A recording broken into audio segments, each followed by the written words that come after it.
કેન્દ્ર રાજકોટ ઉમેશ કામરિયા। હવે આ બેન એક્યુપ્રેશર માટે આવે છે, શું તકલીફ હતી અને શું ફાયદો થયો એના શબ્દમાં સાંભળીએ। તમારું નામ? પ્રવીણાબેન, ગામ? માવનું ગામ। હવે તમને શું તકલીફ હતી? પગ દુખતા કેટલા સમયથી? 2-3 વર્ષથી દુખતા પગ। અને એમાં શું શું કર્યું હતું? બધું કરી લીધું લગભગ? હા, એલોપેથી, આયુર્વેદિક બધું કરી લીધું? બધું કરી લીધું। અને આપણે આજે કેટલામો દિવસ છે? આ ત્રીજો દિવસ। કેટલો ફાયદો? ફાયદો તો ઘણો થઈ ગયો, 50% થઈ ગયો, 50% જાજો થઈ ગયો, 50-60% થયો। હા હવે સીડી ચડી શકો?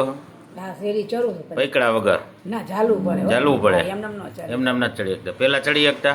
ના, હું પેલા ચડતી તો એમ તો બહુ વધારે ચાલીને આવું, એકદમ આમ આવી રીતના ચાલીને ચડવું હા, પડે। અને હાલવામાં આવે?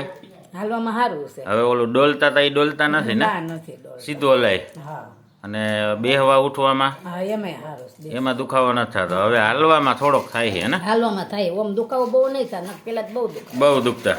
બીજાને શું કહેવા માંગો? આ કરાય કે? આમ એને જો આ કરે તો બહુ સારું થાય, અને સારું થઈ જાય। તમને ફાયદો થયો? અમને એટલે ફાયદો થયો। હવે એમ તમને અહીંયા કોને મોકલ્યા? અમને તો મોકલા, અમારા ગામના આવે છે પરસોત્તમભાઈ મોકલા, એને સારું થઈ ગયું ને। હા, અમારે થાય ભાઈ અમારા ગામના। ઠીક, એટલે તમને એને કીધું કે અહીંયા જઈ આવો? હા, કે અહીંયા જાય। તો બરાબર પહોંચી ગયા? હા, રેડી? રેડી। જય દ્વારકાધીશ। જય દ્વારકાધીશ।